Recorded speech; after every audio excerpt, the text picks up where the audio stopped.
হয় স্যাৰ কওকচোন আজি আপোনালোকৰ বিদ্যালয়ত কি অনুষ্ঠান পাতিছিলে আৰু কি কাৰ্যসূচী কৰিলে আজি আমাৰ এই বিদ্যালয়ত তাৰমানে প্ৰায় 2020 পৰা 6জন শিক্ষক অৱসৰ হ'ল।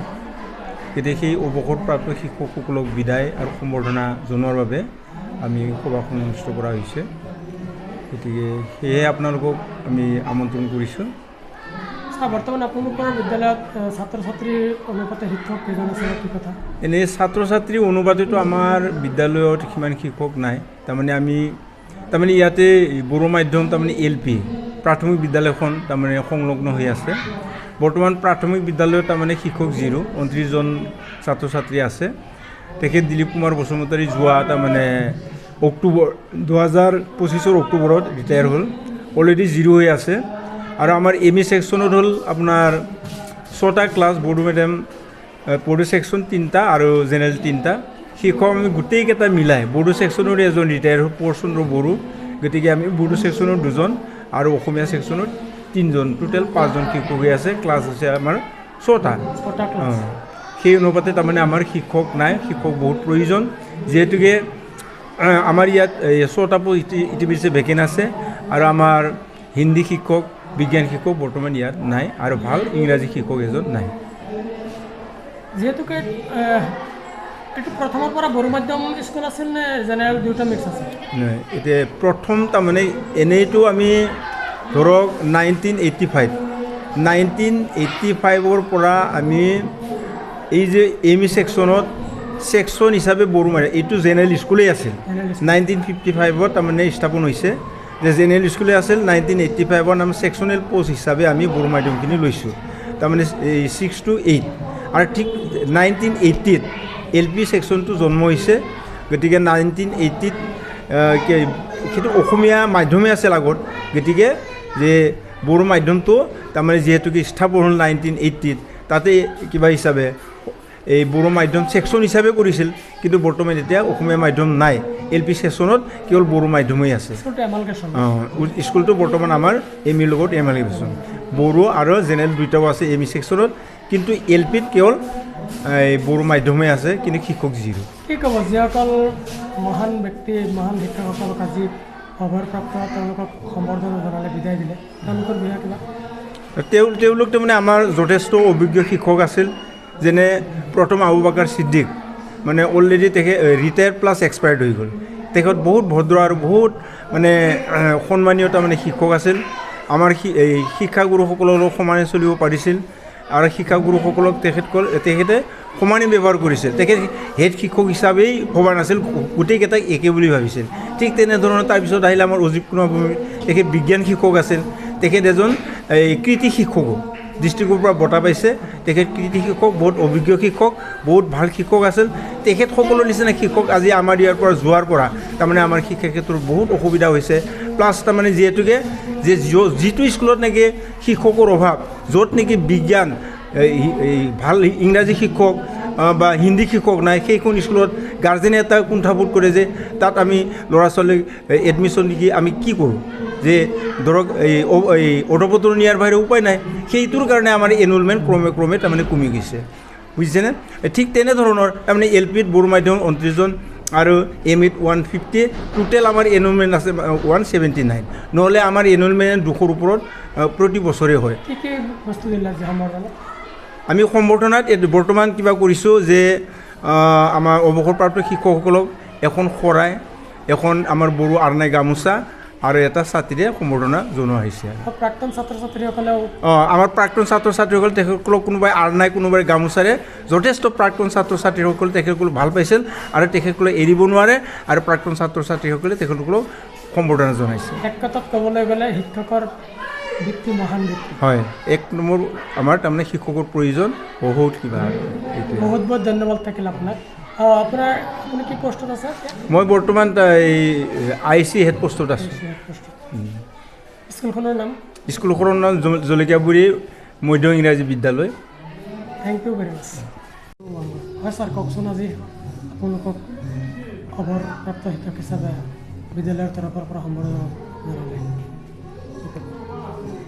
আমি মই সুদীৰ্ঘ 31 বছৰ এইখন বিদ্যালয়তে চাকৰি কৰিছিলোঁ আৰু মোৰ 2022 চনত নৱেম্বৰ মাহত মোৰ চাকৰি শেষ হৈছে। হোৱাৰ পৰা এতিয়া এই স্কুলখনৰ মানে যিটো মানে আয়োজন কৰিছে শিক্ষকে, প্ৰধান শিক্ষকে বিদায় সভা আহ্বান কৰিছে, সেই বিদায় সভাত আহি আমাৰ বহুত আনন্দিত হৈছোঁ। কিয়নো আমি ইমান বছৰ চাকৰি কৰিছোঁ, চাকৰি কৰাৰ পিছত এতিয়া আমাৰ চৰকাৰে আমাক বিদায় দিছে, কিন্তু ৰাইজৰ পৰা আমি বিদায় পোৱা নাই। এতিয়া ৰাইজে প্লাছ আমাৰ স্কুল কৰ্তৃপক্ষই আমাক বিদায় দিছে, তাৰ বাবে মই প্ৰধান শিক্ষকক অশেষ ধন্যবাদ জ্ঞাপিছোঁ আৰু এই অঞ্চলৰ ৰাইজক অশেষ ধন্যবাদ জ্ঞাপিছোঁ। তাৰপিছত এই স্কুলখন 1955 চনত স্থাপিত হৈছে। আমি যোৱাৰ পিছত 6জন শিক্ষক আমি ইয়াৰ পৰাই ৰিটায়াৰ হৈছোঁ। 6জন শিক্ষকৰ বিনিময়ত এজনো শিক্ষক দিয়া নাই। টোটেল ক্লাছ হ'ল আমাৰ জেনেৰেল আৰু বড়ো মিডিয়াম এম ই স্কুলত 6টা ক্লাছ আৰু LPতে হ'ল 5টা ক্লাছ। এই 5টা ক্লাছৰ কাৰণে শিক্ষক হ'ল 5জন। এখন আমি আমাৰ এই স্কুলৰ শিক্ষকবিলাকে কি ধৰণৰ উন্নত শিক্ষা দিব? 11টা ষ্টাফৰ 11জন মানে শিক্ষকৰ প্ৰয়োজন, তাত আমি মাত্ৰ 5জন শিক্ষকে কি উন্নত শিক্ষা দিব? গতিকে স্কুলখন মৰি যোৱাৰ পিনে গুচি গৈছে। বড়ো মিডিয়াম নামৰ এখন মিডিয়াম আছে, য'ত কোনো শিক্ষকেই নাই। বড়ো ল'ৰা ছোৱালী ক'ৰ পৰা শিক্ষাদান কৰিব? আমাৰ যদি কৰ্তৃপক্ষই যদি এই ল'ৰা ছোৱালীকেইটা জীৱনত অন্ধকাৰ নমাই আনে, তাত আমি ৰাইজে কি কৰিম? ৰাইজৰ একো কৰিবলৈ নাই, শিক্ষকে একো কৰিবলগীয়া নাই। এই ল'ৰা ছোৱালীবিলাকৰ জীৱনলৈ অন্ধকাৰ নামি আহিছে। এটা ক্লাছত মানে 6টা ক্লাছ 7টা ক্লাছ গোটেই দিনটো যদি ল'ৰা ছোৱালী স্কুলত আহি বহি থাকি কটাবলগীয়া হয়, মাষ্টাৰ এজন বা দুজনে 2টা ক্লাছ কৰিব পাৰে, মানে টানিব পাৰে, কিন্তু ইমানকেইটা ক্লাছটো টানা সম্ভৱ নহয়।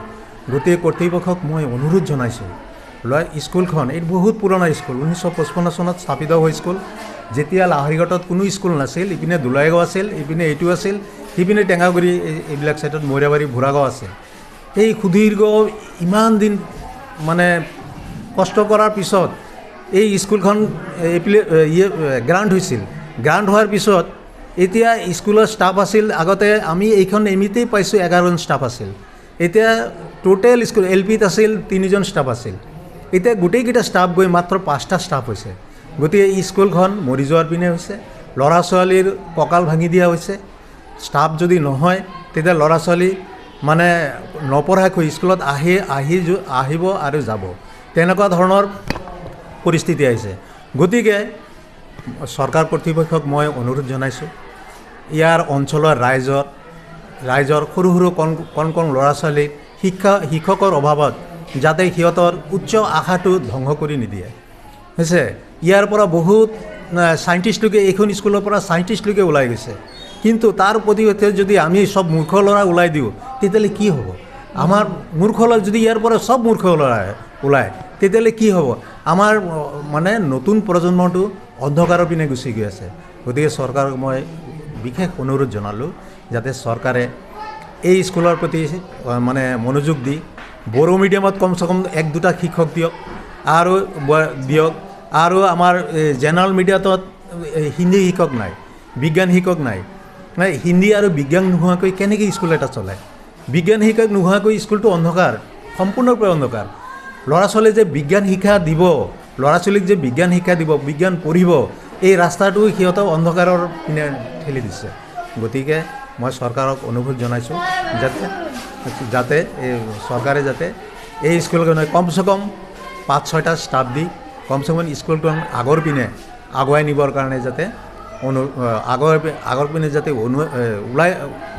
আগুৱাই নিব পাৰে, আৰু ল'ৰা ছোৱালীক এই অঞ্চলৰ ছাত্ৰ ছাত্ৰীৰ মানে উন্নতিৰ কাৰণে ইয়াত বহুত ল'ৰা ওলাইছে, চাইণ্টিষ্ট ওলাইছে, IAS অফিচাৰ ওলাইছে, ACS অফিচাৰ ওলাইছে স্কুলৰ পৰা। কিন্তু এতিয়া এই স্কুলখন ধ্বংসৰ পিনে আমি এইবিলাক আশা কৰিব নোৱাৰোঁ। ডক্টৰ ওলাইছে, বহুত ডক্টৰ ওলাইছে, ইঞ্জিনিয়াৰ ওলাইছে, কিন্তু চৰকাৰৰ এতিয়া এই স্কুলখন মৰাৰ পিনে। গতিকে স্কুলখনক যাতে আকৌ উন্নতি ষ্টাফ দি যাতে স্কুলখন আকৌ আগৰ নিচিনা সজাই পৰিব পাৰে, তাৰ কাৰণে চৰকাৰক অনুৰোধ জনাইছোঁ। এইখিনিতে মোৰ বক্তব্য সামৰণি মাৰিলোঁ।